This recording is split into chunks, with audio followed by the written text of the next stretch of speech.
अखिलेश यादव कन्नौज दौरे पर थे, जहां उन्होंने समाजवादी पार्टी के नेताओं के साथ एमएलसी चुनाव को लेकर मीटिंग की। तो वहीं शिवपाल यादव के बीजेपी में शामिल होने की चर्चा पर जब उनसे सवाल पूछा गया तो अखिलेश यादव ने कहा कि इस पर अपना समय बर्बाद ना करें। और बीजेपी तो वो पार्टी है जो बात को न जाने कितना खींच देती है। आप बताइए, पत्रकारों को क्या दोष था बलिया में? क्या पत्रकारों को दोष था? पेपर किसने लीक किया? प्रशासन की जिम्मेदारी थी। पत्रकार ने तो केवल सूचना दी, मदद करना चाहता था पत्रकार, लेकिन पत्रकार को जेल भेज दिए गए। और अयोध्या जैसी जगह पर 5 साल की बेटी के साथ बलात्कार हो जाए, उसके साथ घटना घट जाए। समाजवादी पार्टी की मांग कई बार रही है, जिन लोगों को नौकरी दी है कम से कम बताया जाए कि इनको नौकरी दी है। अगर 5 लाख का दावा है तो कम से कम कन्नौज में बताया जाए कि 5 लाख में कन्नौज के लोगों को इतनी नौकरी मिली है, फर्रुखाबाद के लोगों को इतनी मिली है, सहारनपुर के लोगों को इतनी मिली है, चित्रकूट के लोगों को इतनी मिली है, झांसी के लोगों को इतनी मिले। कम से कम जानकारी तो दे सरकार। और अगर जानकारी सरकार नहीं दे रही है तो आंकड़ों से खिलवाड़ कर रही है। पेट्रोल डीजल से लेकर के सब महंगाई बढ़ेगी।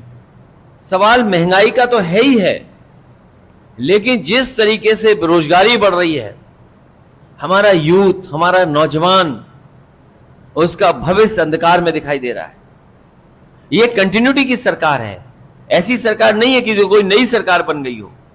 यह सरकार वही है जो पहले सरकार थी। कम से कम नौजवानों को रोजगार और नौजवानों को नौकरी कब सरकार देगी? पूरा नौजवान भटक रहा है।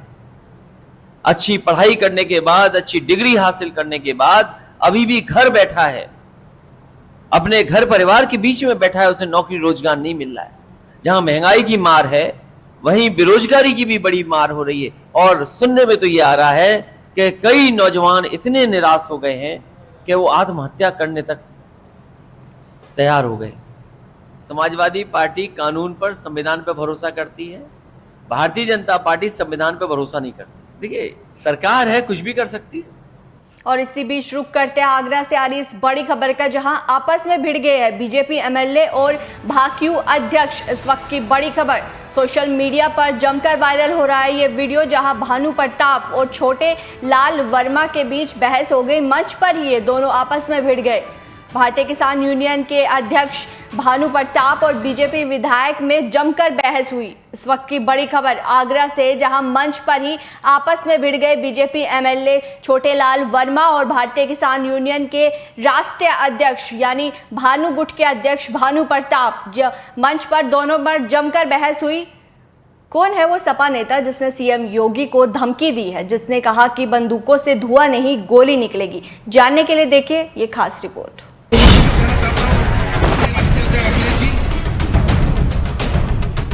उसके मुंह से भी आवाज निकलेगी तो हमारी भी बंदूकों में से आधी सुई धुआं नहीं निकलेगा, गोली निकलेगी। बताओ क्या?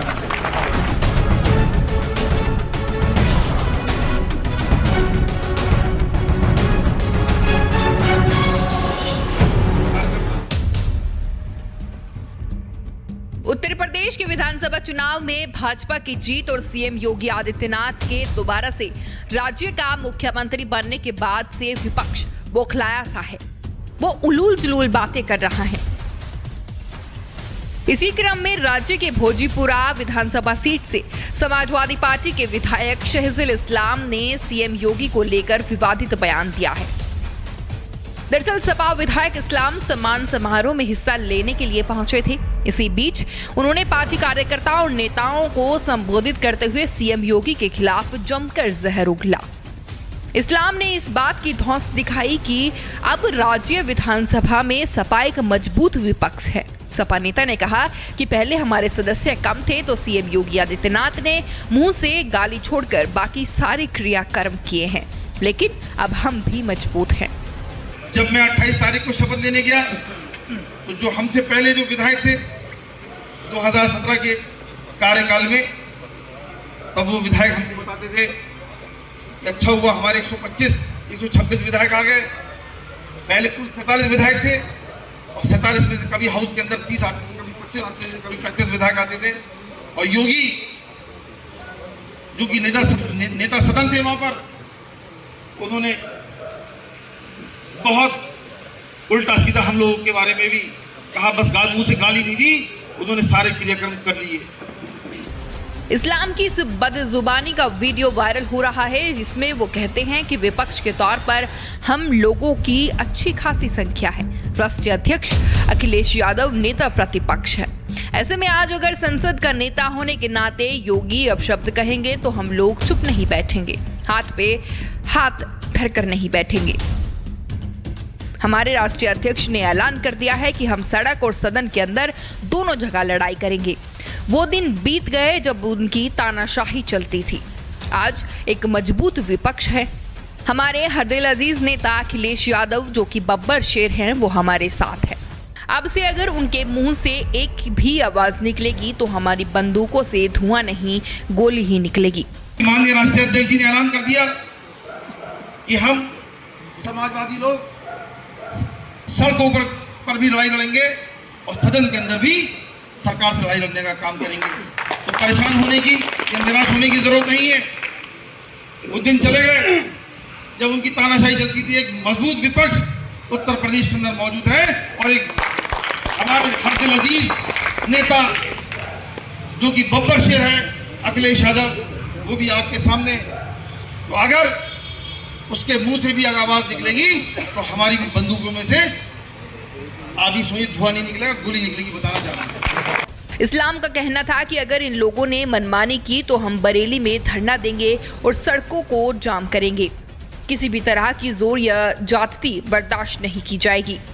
सपा नेता शहजिल इस्लाम द्वारा सीएम योगी आदित्यनाथ के खिलाफ अपशब्द बोलने पर बरेली के एसएसपी ने कहा कि एक तहरीर मिली है कि एक जनप्रतिनिधि की तरफ से कुछ अपशब्द बोले गए हैं। इसके आधार पर आईपीसी की धारा 504, 506 और 153 के तहत मुकदमा दर्ज कर लिया गया है। सबूतों के आधार पर निष्पक्ष कार्रवाई की जाएगी। थाना बारादरी के अंतर्गत एक अनुज नाम की व्यक्ति है, उनके द्वारा एक तहरीर दी गई है जिसमें कि ये बताया गया कि एक जनप्रतिनिधि के द्वारा कुछ अपशब्द और धमकी भरे लहजे में कुछ बातें कही गई हैं। उसके आधार पे थाना बारादरी में जो तहरीर प्राप्त हुई उस पर मुकदमा पंजीकृत किया गया। धारा 504, 506, 153 आईपीसी के अंतर्गत पंजीकृत किया गया और उसमें साक्ष्यों के आधार पर निष्पक्ष कार्रवाई की जाएगी। कौन है जिन पर मुकदमा दर्ज किया गया है? कौन जनप्रतिनिधि? ये जनप्रतिनिधि हैं, समाजवादी पार्टी संबंधित हैं, ये वहाँ के विधायक हैं और उनके ऊपर ये दर्ज किया गया है। Bureau report, news 80 desk. और उत्तर प्रदेश के मुख्यमंत्री योगी आदित्यनाथ की पुलिस का खौफ लगातार अपराधियों में सर चढ़कर बोल रहा है। उनकी खाकी के खौफ के चलते लगातार अपराधी थाने में पहुंचकर माफी मांग रहे हैं तो कोई शपथ ले रहा है। आज एक बार फिर सहारनपुर जनपद के थाना ननोता में गैंगस्टर और थाने का हिस्ट्री सीटर भी शपथ की तख्ती लेकर थाने में पहुंचे और भविष्य में अपराध न करने की कसम खाई। फेसबुक और यूट्यूब के बाद अब आपका पसंदीदा चैनल न्यूज़ 80 डेली हंट पर भी फॉलो करें।